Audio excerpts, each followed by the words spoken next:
Oh, they wanted to give me an extra. I was gonna. One for each side. I'll just quickly rebut as well. One of the. Yeah, sorry, Ken. Yeah, no problem. Thank you. One of the comments, as a retired police officer, one of the comments here was about crime and deportation in the Tran case, and yeah, he was kind of a bad guy. But back in 2008, MP Lee Richardson made a comment that equated criminals to immigrants. And I was one of the few people that stood up, and because there wasn't any facts, actually, I was able to show facts and hopefully make that a teaching point. I want everyone here to hear that immigrants are not criminals. They have, immigrant families and immigrant kids have a lower participation rate in our criminal justice system, at least for the first generation.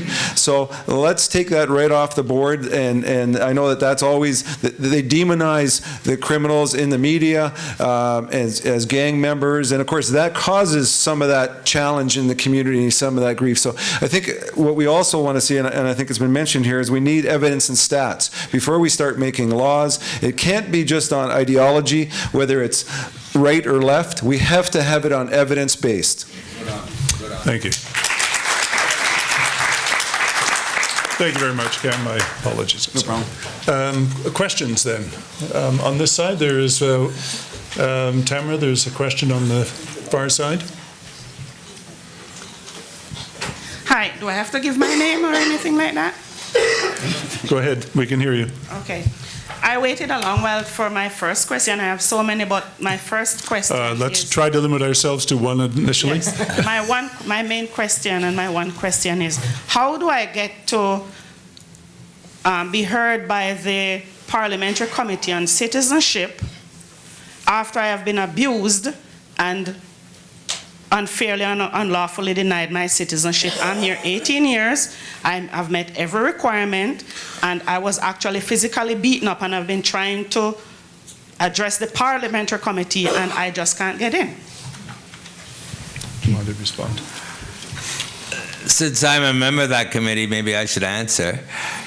Although I'm the third party, we don't really control what happens. But I can tell you that we did have a lot of hearings on this issue I mentioned earlier about the possible abuse of women, and particularly this new provision of provisional status for spouses coming in, which led to abuse. And we had a lot of witnesses from various organizations who all testified to the abuse that this created. We had a few women who talked about their own personal experience. But if you want to testify, I'm not sure if there's any meetings coming up on this topic anymore. I think we've completed that, but you can always either speak to your own member of parliament to get his or her help, or you can write to the clerk of the committee and indicate your interest. Or if you want to give me your name and a few other details after the session, I'd be happy to take it. So I can't guarantee it. There's no way in which your presence would be guaranteed, but if you give me your name, I can look into it. Thank you. Let's try to take a question from the center or from the left side. There's one on your far side there. Thank you. Go ahead. Hello. I work with a number of foreign workers in the room here, temporary foreign workers, and one of the dates that's coming up of big concern for us is April of 2015. That's the date when the 4-year rule that started in April of 2011 will come into effect. By our estimation, there's approximately 150 to 200,000 temporary foreign workers that will be going home in April of 2015. We're curious to know how that's going to happen with that number of people going home in 1 month. I wonder if anybody has any insight on that. Thank you. Raj, do you want to begin on that? Well, I'm not. The 4 years, it depends on when that individual started working in Canada. So I'm not sure whether April 2015 would in fact cover 100,000 people in 1 month or not. What I can tell you is that people are coming into my office every day trying to find different pathways to avoid this, and it's a huge problem because 100 years ago we had coolie labor. So we had, and coolie labor were basically Indian. So British would take these Indian workers, and these workers would be working in Africa and other colonies, and they would work, they would make some money, and at the end of their time, they were bonded to an employer, they'd be sent back. So it's interesting, how things don't really change all that much. So it's a huge problem, and it's causing a lot of consternation to a lot of individuals who have been here for 4 years, pay taxes, learn the language, contribute, pay, and of course, then don't have a pathway to permanent residency. Thank you very much. There's a question in the center. Hi, Go my ahead, name is Trevor. I'm talking on behalf of all the international students who've come to Canada. My question is to Mr. McCallum and Mr. Raj Sharma, but it's open to everybody on the panel. My question is basically about the Alberta Immigration Nominee Program. I mean, when I moved to Calgary, it was only 2 weeks for it to be processed, but now the processing times have increased to over 2 years, which is affecting us who have steady jobs, who have above average wage income.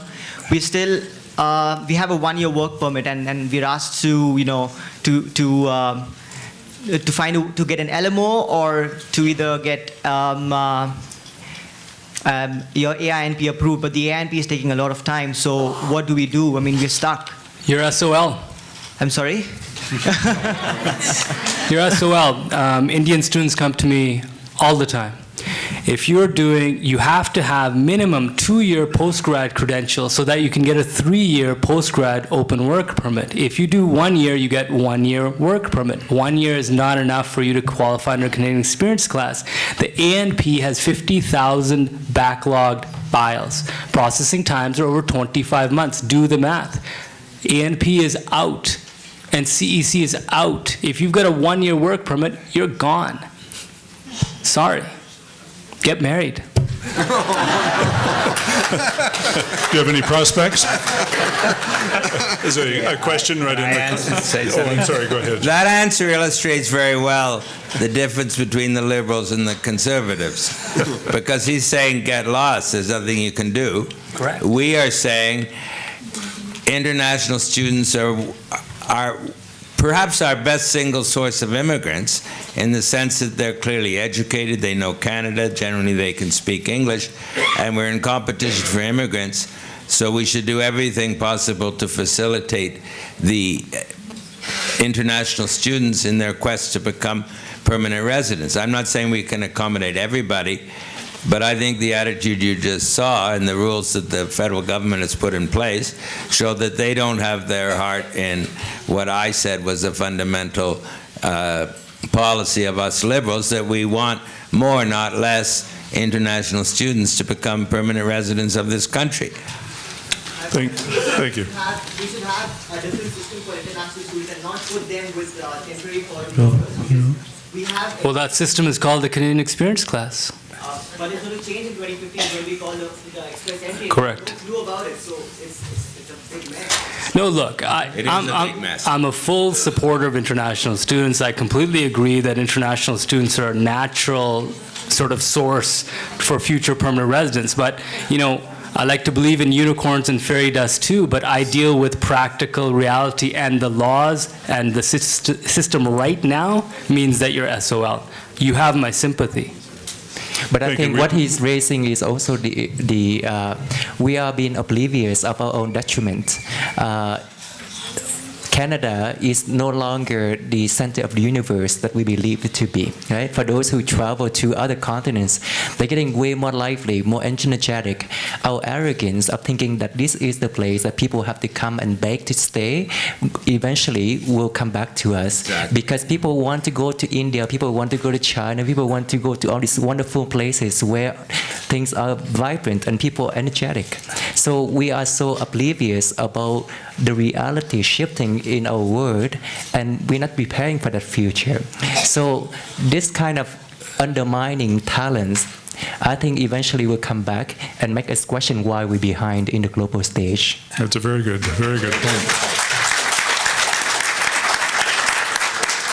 Sorry, you've had a question for a few minutes. Please go ahead. Question. I'm like an international student here. I'm almost Canadian. Like for almost 2 years, I go to Tim Hortons. I support Calgary Flames, right?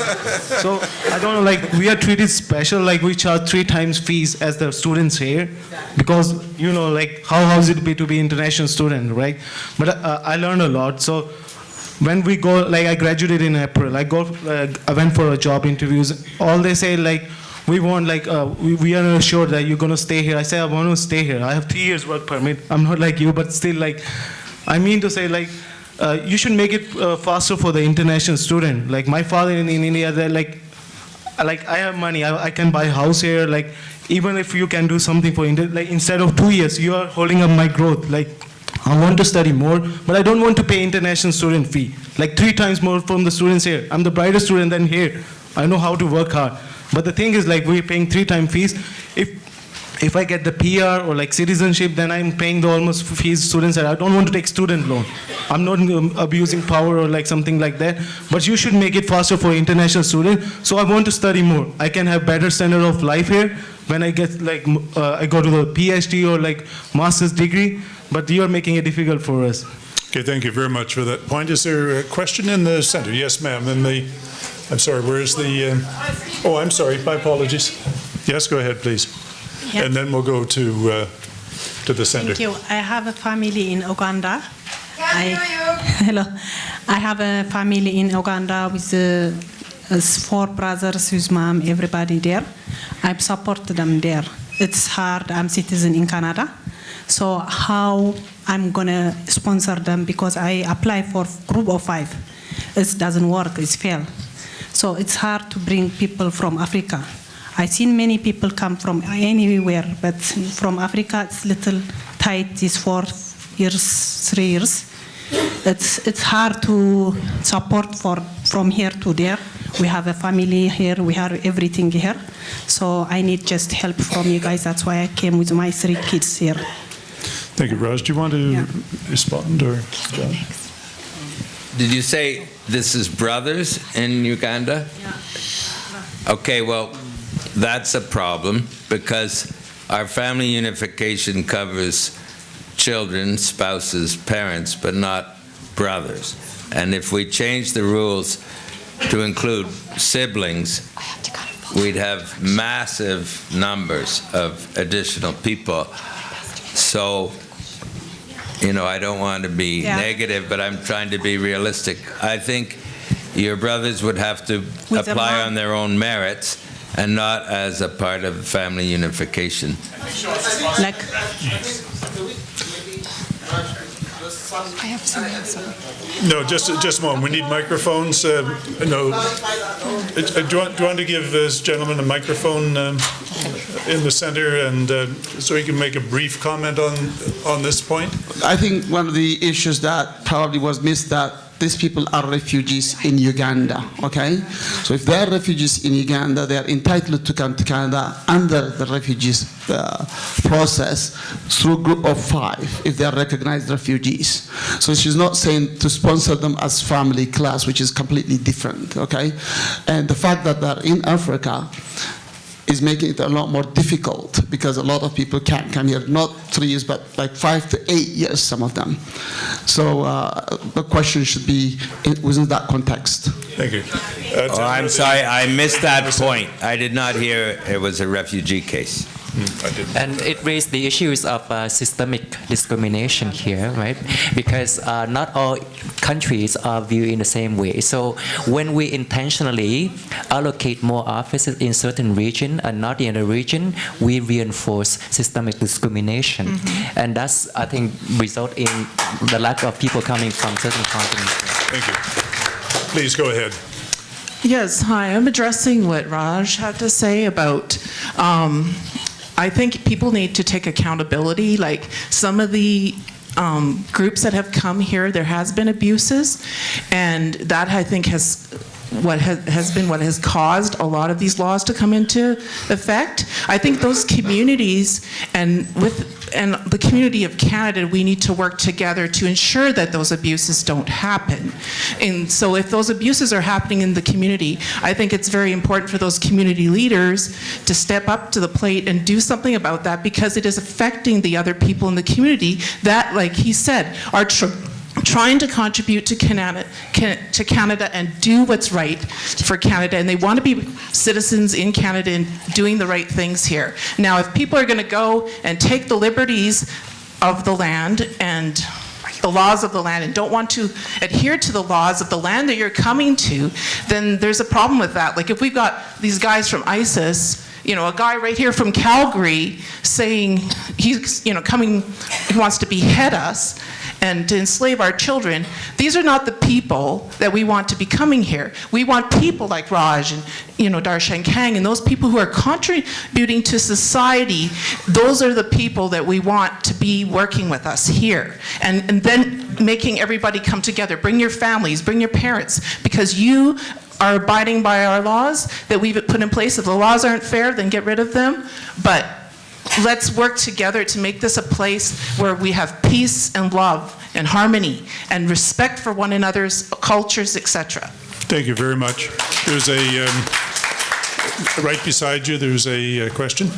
Yes, I have a question. I don't know if it's been addressed already or not. I would like to know, why is it that if you apply to basically renew your permanent resident card, something that used to take as few days as 2 weeks, is now 6 months to apply to renew your permanent resident card. My father died, and I want to go back home to go and do his funeral, and CIC is telling me that I cannot have my permanent resident card renewed, and if I want, I can go back to my native country and then apply for visa at a Canadian office, well, no, even though I'm a permanent resident. You'd apply for a travel document, which all permanent residents are entitled to do. So what happens is, if your permanent residence is expired and if you need to travel urgently, you travel on your passport, and then when you're in that country, you apply for a visa. It takes about 3 days and $50, and they'll give you a travel document. No, that rule does not apply in any country. If you go back to West Africa, where I came from, and you go and apply for a Canadian visa over there, it will take you a long period of time. And if I don't take time, I could get fired from my job. That is what is happening. I think that you should work to change that. It's not fair. We don't do collective punishment in this country. If a few people are committing crimes, you should deal with those people and deal with those of us who are law-abiding different. No, hold on. I think that's a different issue. It's a different issue. Permanent residency processing times, that's inefficiency, which is found in every government department. But you can indicate the urgent nature of your request. You should be able to get a PR document faster than 6 months. I already have, and it's not given it to me. All right. So thank you, sir. Is there another, right here? Good, yes, thanks, Deborah. I'm not a temporary foreign worker. A bit louder, please. Yeah. I'm not temporary. I'm not a student. I'm just somebody who got the stupid mistake of meeting a Canadian boy and marrying him. But every time I fly through the airport, I'm constantly reminded, you have absolutely no rights. You're meant to live with your husband, as Mr. McCallum said, for 2 years before you can prove that you're a spouse. How am I supposed to do that when every single time I'm only allowed to be a visitor with him? And they keep telling me, you're not meant to be here, you're not allowed to stay here with him. So how am I supposed to get residency if they won't let me live here with my husband for 2 years? Let me respond. You make my point very eloquently. I am saying the same thing. I am saying that someone like you should be allowed in immediately as a permanent resident. Do you have a question? Hi, my name is Andrew McClellan. I wanted to ask Mr. McCallum or Mr. Stewart, next fall when you and Mr. Trudeau form the next government, or maybe next spring as Mr. Duffy's trial progresses, what priority will the Liberal caucus assign to reforming the immigration reforms of Mr. Kenney and Mr. Harper? Well, First of all, we never say when we're elected. We say if we're elected, because we don't know the answer to that question. That is dependent on the decision of the Canadian people. It's true, recently we've been doing quite okay, but we are taking nothing whatsoever for granted. But should Canadians decide to make us the government, then I think you heard me talk, and Justin Trudeau believes what I just said, and so we would assign a very high priority to greeting immigrants and all newcomers with a smile, and to undoing a lot of these mean-spirited actions that the Conservatives have imposed on Canadians. And let me just give you one last one I didn't have time to mention. This is perhaps takes the cake.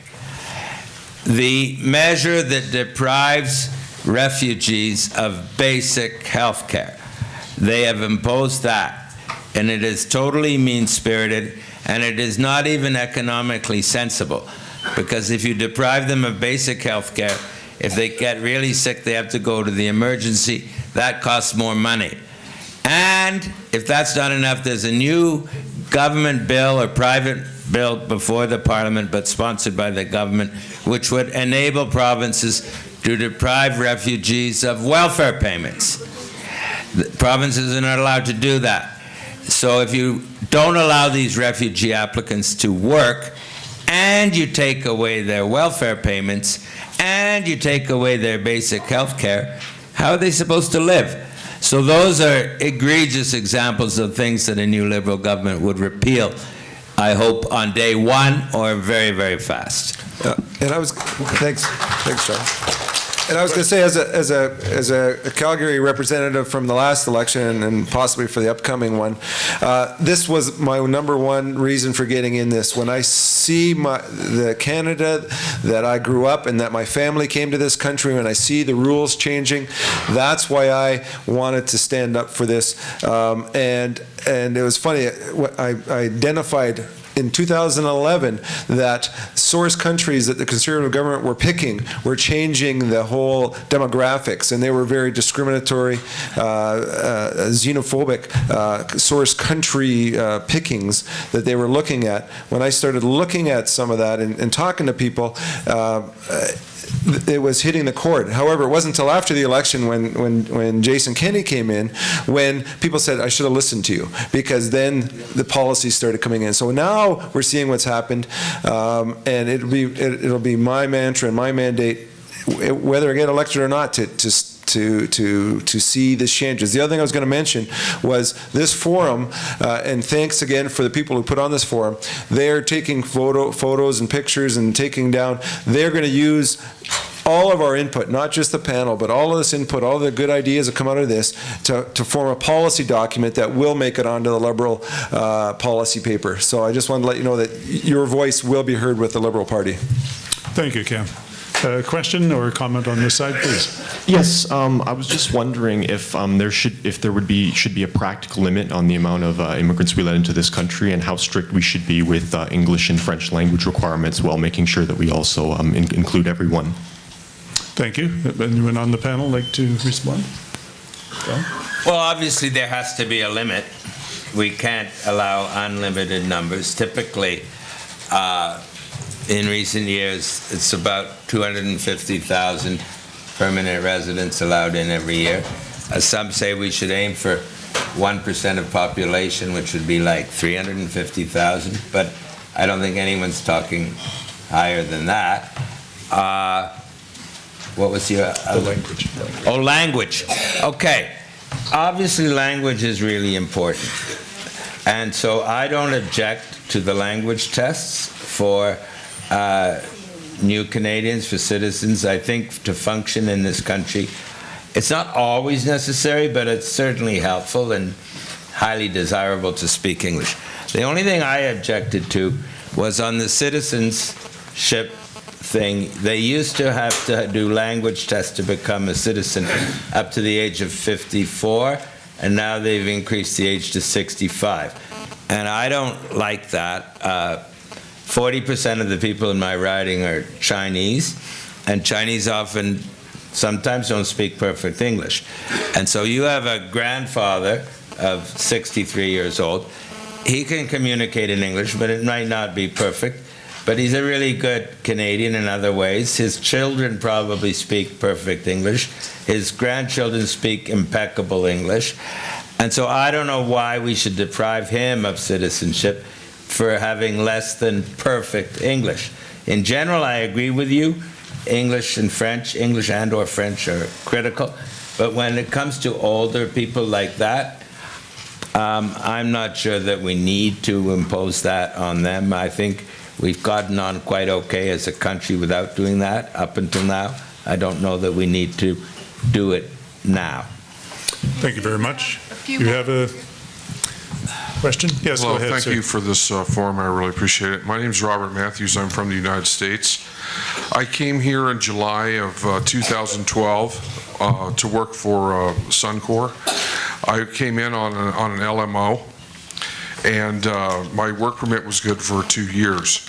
I just went over my anniversary date, and they had applied for either an extension or an LMIA, I guess is what it's called now.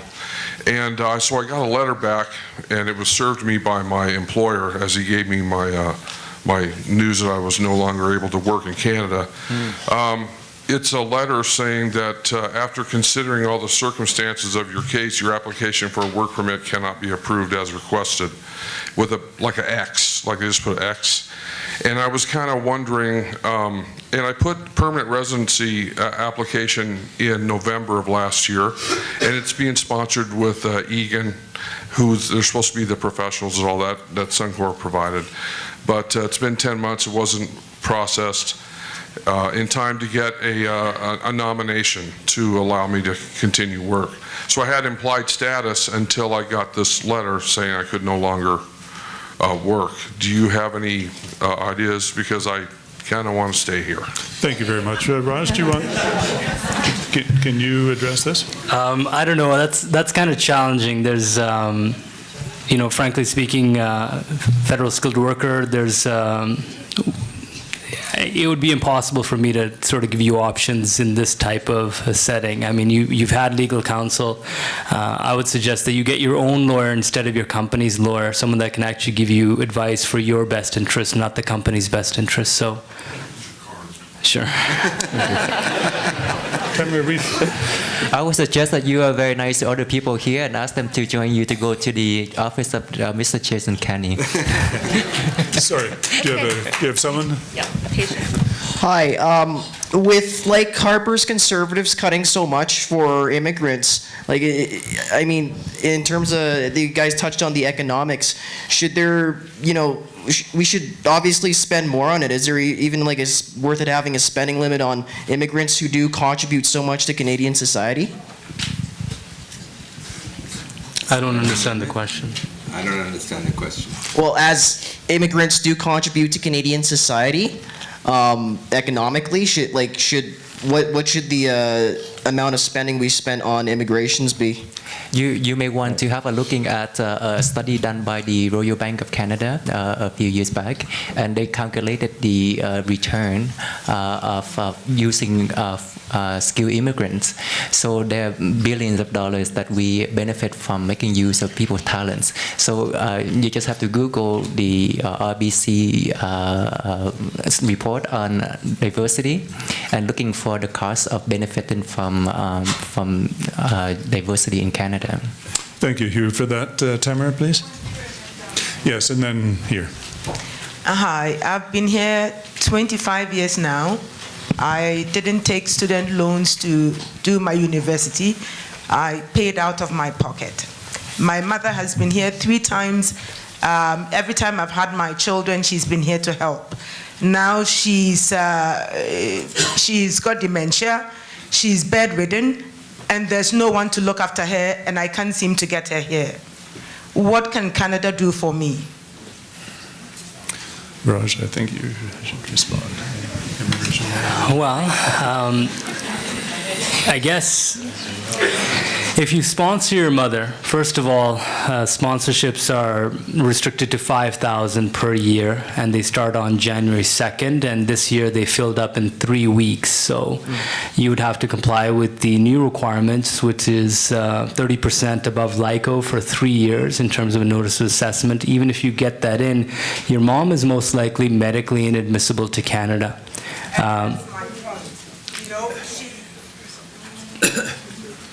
My children have grown up without her.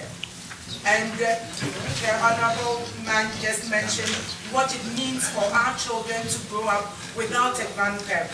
And here she is, very ill. I'm unable to go to Africa because I have my family here. She's there, she's not being looked after. No one to look after her. So constantly, I've been off work for almost 2 months now, and I haven't been paid because I am not stressed enough to be paid. And I can't go back there, and there's no one looking after her. What kind of life am I living when my children see me stressing out about their grandmother who is not being looked after? I don't have a solution for you. There is no solution to your problem, not under this law, not under these policies. Thank you very much. Please go ahead. I'm from Australia and I'm a qualified lawyer there, getting qualified here. I know what Raj said to the other gentleman about getting your own lawyer for the situation, but I was just wondering, in a general field, how would you recommend going from a work permit to a permanent residency for non-federal skilled workers? Well, there's the Canadian Experience class. So that's 12 months of skilled work experience. But if it's your particular problem, you don't have to be together with someone for 2 years to be sponsored to Canada. That's not correct. If you're married, you can put in an application for permanent residence right now. I have no rights yet. Okay, well, you're a visitor probably. Visitor or work permit? Visitor? She's visitor, I'm on a work permit. Right, so visitors don't have many rights in Canada, that's true. You have the exact same rights that I would have if I went to your country, right? So very limited amounts of rights. So what you need to do is, of course, apply for permanent residency. If it's from within Canada, processing times are 13 months. So once you get that first stage approval, you'll get an open work permit, you'll get health coverage, and you can go from there. Yes? So, patience. Thank you. Okay. Patience is in short supply, I think, in some cases. Yes, please.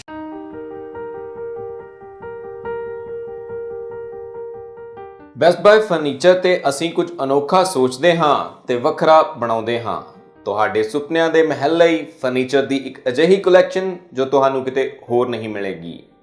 ਸ਼ਾਨਦਾਰ, ਮਜ਼ਬੂਤ ਤੇ ਆਰਾਮਦਾਇਕ furniture ਜ਼ਿੰਦਗੀ ਦੇ ਆਰਾਮਦਾਇਕ ਪਲਾਂ ਲਈ।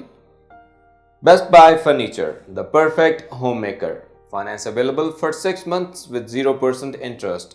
Call 403-250-6661.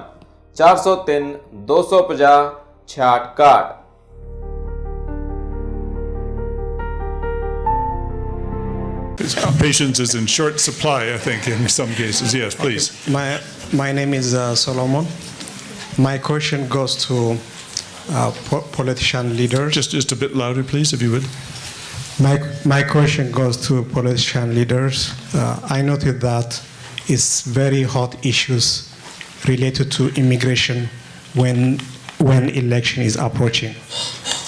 What are the strategies in order to have sustainable institutions like that we have here in Canada? Thank you. Thank you. Sustainable.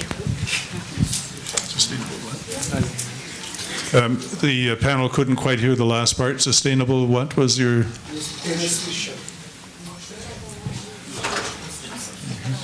Well, part of it, and again, I've got lots of colleagues and friends that are in the federal public service, both in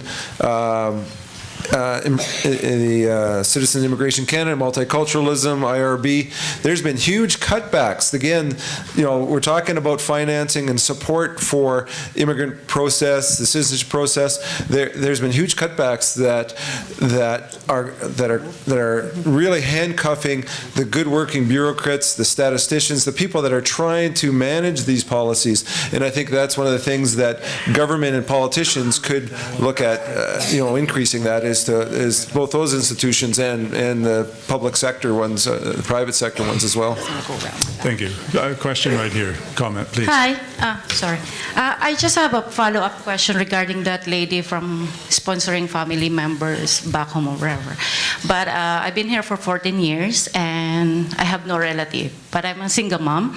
I have my 5-year-old daughter, just me and her. But I have no parents to sponsor because they gone for long time ago. But my siblings raised me, so is there any chance to get them, one of them? Or I love to have my family. We're 9 siblings, but I'm the only one here. But I love to get at least one family member. Just in case, whatever happens to me, whatever, what's gonna happen to my daughter. So it's really hard. I don't know how, but there's something under 117 of the regulations. It's called the Lonely Canadian Rule. It's if you don't have anyone to sponsor, you can sponsor any one relative. Yeah, but I read it. Okay. But it says not over 18 years old, but my siblings are more older than me. No, there's no age requirement for that Lonely Canadian Rule. Maybe take a look, maybe sit down with a lawyer. You don't have to go to my At least office, I have a hope, Looks like there might be a solution to at least one problem here today. Thank you very much. Someone in the center, Tamara? Perhaps in the center? I'm sorry. Okay, I'll be very quick. I just want to speak for a couple persons who have dependents that are Canadian citizens.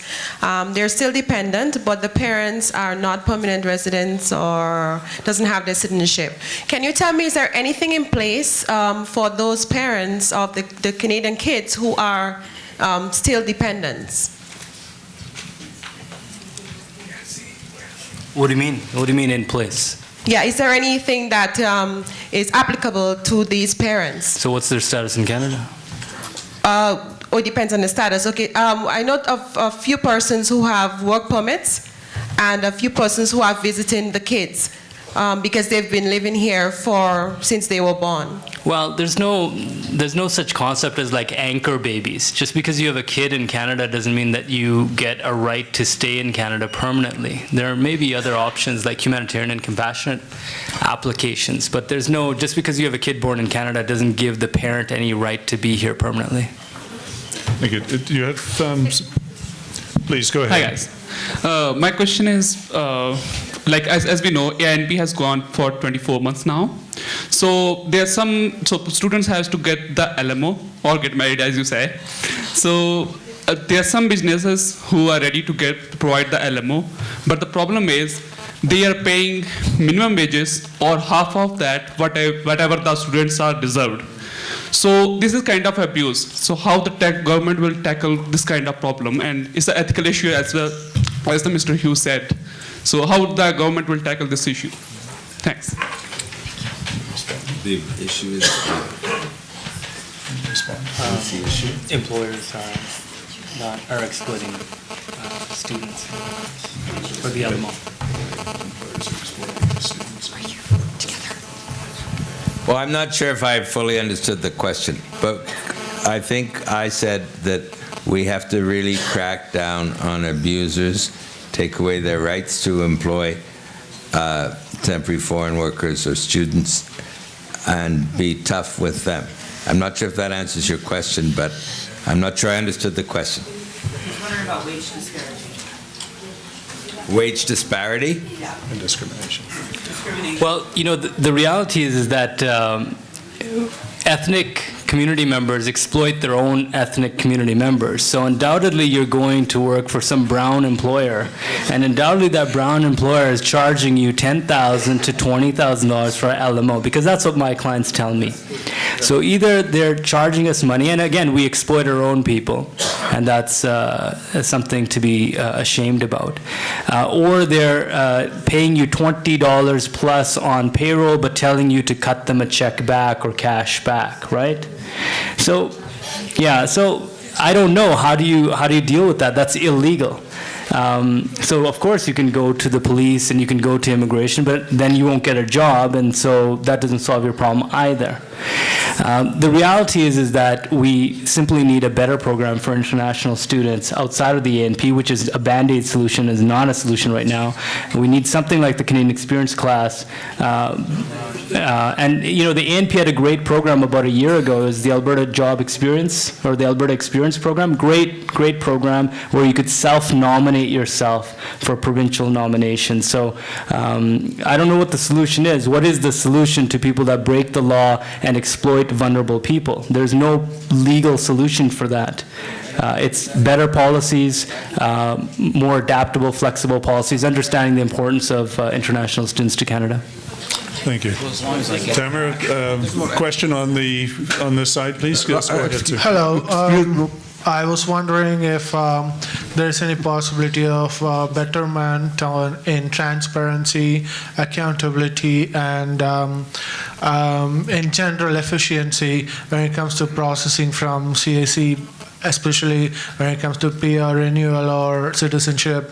More often than not, we like many of immigrants over here are going to go down to that road at some point of time. So it will be helpful for all of us. During citizenship processing, the dreadful residency questionnaire, where people will have to send bulk load of documents, upwards of 6 kg to 10 kg of documents through Canada Post or Purolator, and there are files that are lying around in rags, dusting up for 2 or 3 years. There are cases like that, many cases like that, and it's not like my question is based on like speeding up or bend the rules for immigrants. I'm asking if there is a transparency and accountability about why there is a delay or what is actually going on with people's application, because more than any other applicants, the permanent residents and the citizenship applicants, fair enough, they have some expectations, and rightfully they would want to know, and there is some rightful stance in that, right? So I also want to know the Liberal Party stance in that. Right. So what happened is that this is where ideology actually tripped up Jason Kenney. Jason Kenney, because everything is for him about being tough on crime and tough on people that break the rules, said, well, there's people that are exaggerating or embellishing or committing residency fraud. And so what happened is they started investigating like 11,000 plus applications, and this basically plugged up the entire system. We've got like 250,000 citizenship applications in backlog right now. And you know what's happened? For that investigation, tens of thousands of people under investigation, they've isolated like a dozen people that abuse the system. So Jason Kenney goes hunting for a needle in a haystack and does all this. So all of you guys that are waiting 40 months plus for citizenship, thank Jason Kenney and his obsession over punishing people that break the laws. Thank you. Well, I couldn't have made that point more clearly. But I agree 100%, but I just want to add, I think it's also a function of government cutbacks, that it takes money to pay people to process forms, and in addition to what was just said about Jason Kenney, there's also been a lot of cutbacks in immigration. So I think that's part of the reason why it's taking forever for every form of application these days. Thank you. You've been waiting for at least an hour to ask your question. Please go ahead. Yes, I'm talking on behalf of another person here. She has a visitor's permit right now. Now, I could be dead wrong, so I do need some clarification from you, your panel. If Does she need a work a work visa to go to work, or something? Some of these other companies can put into effect a work program for her visa, or is she, like you said, SOL? Probably SOL. It's very difficult to change from a visitor visa to a work permit from within Canada. Within Canada? Within Canada, it's very, very difficult. There's some exceptions to this, but if you could change from a visitor to a work permit from within Canada, then half of Punjab would be here and I would be a multi-millionaire. Tamara, could we take right here? She's been waiting quite a while. I've had this mic we got one right here. Yeah, you're second. Okay, go ahead, please. Yeah, I'm just gonna, my question is about refugees and the processing times there. Specifically with Syria, we've sponsored somebody with a sponsorship agreement holder. The only reason we got a place is because the previous person died, because it took so long. Can somebody answer why it is taking so long to get refugees, especially from Syria, where the government's committed to, well, she's in Lebanon, but from Syria. And the government is committed to, I think, 1,300 in 2014. I don't think that'll even happen, will it? So can somebody take that on, please? All right. I think our record on Syria is lamentable, because Syria is arguably the worst refugee crisis the world has faced in decades. And I think Canada has a proud record in the past. I think back in 1956-7, we accepted something like 37,000 Hungarian refugees. We accepted thousands from Vietnam, the boat people. We accepted many thousands from Uganda when Idi Amin was there. And I've looked a little bit at the Hungarian case, and I think a lot of the time, if we want to be serious about doing something real for refugees, it takes a determined minister. In the case of Hungary, it doesn't matter if he was liberal or whatever, but the minister of the day personally went to Vienna to direct the operations, personally went to Vienna to lease ships and airplanes, personally told the immigration officers in the RCMP to let just about everybody in who wants to come in, unless there's some huge challenge. And so I don't think, that's just one case, but Canada was a fraction of the size we are now, and that was an immensely successful episode in our history. But it took the determination of one or two individuals to ride roughshod, if you like, over the bureaucracy, which tends to be kind of inert and inactive. And to put it at its most polite, I don't think we've seen the same determination on the part of this government in the case of Syria as we saw more than 50 years ago in the case of Hungary. So will they renege on their promise? I think they will eventually probably honor it, but I think that if you just leave it to standard processes, it takes 2 years or more to get these applications through. So unless the government cares about this and wants to invest some of its political capital in it, I think it'll just take forever and very little will end up being done. And it's not just our own history for places like Hungary. You can look at Sweden today, you can look at Germany today, and they're not huge numbers, but they're way bigger than ours, that they have made substantial progress on Syria. But I think for the whole world, the response to the Syrian situation is pretty lamentable. I think it's bad for us, but I think it's bad in general for the whole world. Given our time, I'm afraid we can take 2 questions, and that's all. I'm beginning with you, please. Thank you. So the Harper government has recently started revoking passports of some Canadians abroad and wants to take away their citizenship as well. While this may sound reasonable now, given the situation with ISIS, is this something that could be potentially open to abuse later down the road? So Canada as a country should stand for due process under the law, and I'm worried that this is just another cheap example of Harper Conservatives ignoring that for cheap political points. Thank you. Do you want a response to that statement? Yes, if you can get from the... You might want me to say something about that. Or even if you don't, I will. Go ahead. We have nothing. We are very serious about the ISIS issue, and we want those people, if they are Canadians, to be prosecuted with the full weight of the law, and if convicted, to be sent to jail for a long time. Because we don't want them wandering around Canada or Iraq killing people. We have nothing against revoking passports if it's done under the rule of law. Right now, a person can have his passport revoked by the minister on broad grounds of national security, and the person can challenge that decision in a court.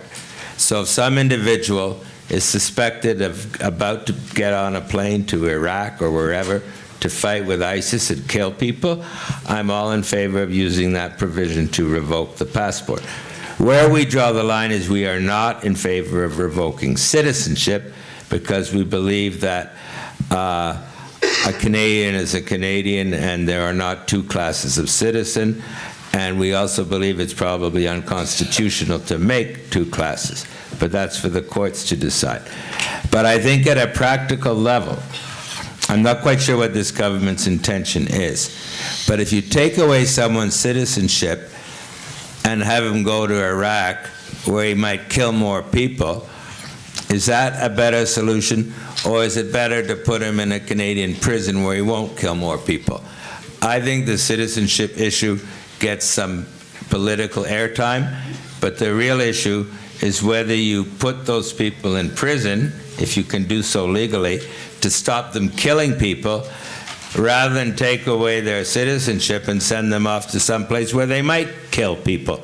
So I think our position is the constitutional position, and I also think it is the safest, not just for Canadians, but for others around the world who could be subject to the terroristic actions of these terrible people.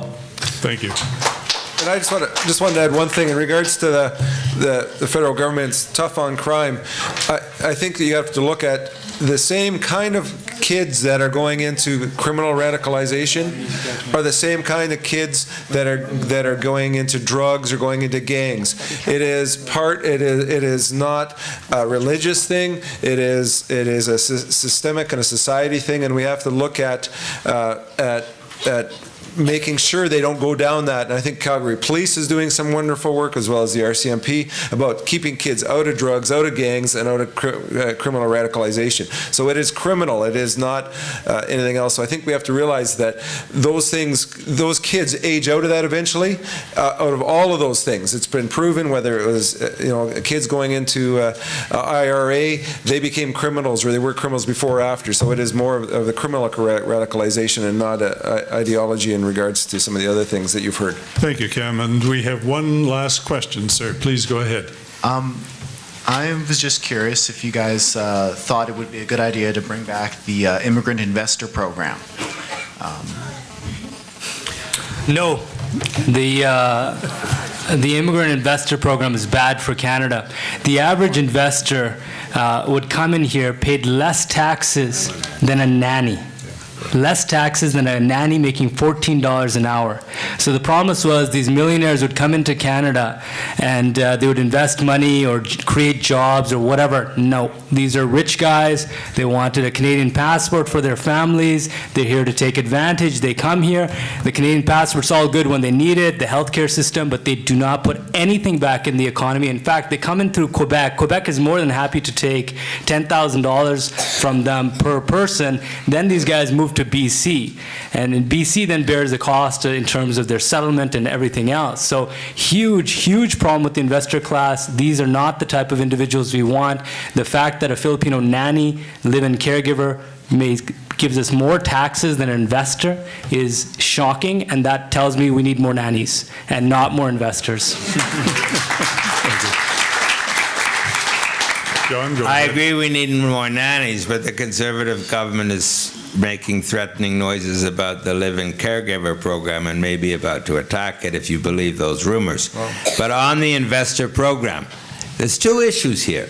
One is the existing program and the criticism just leveled, and I agree with that. I think that program was badly designed. But that doesn't mean we don't want any investor program at all. I mean, what they did was just cancel it, and all the people in the queue were told to get lost, even though they'd been waiting there for a long time. I think a better solution would have been to make a totally new program where the people had to actually invest significant money in companies that would create significant Canadian jobs, and lots of other countries have such programs.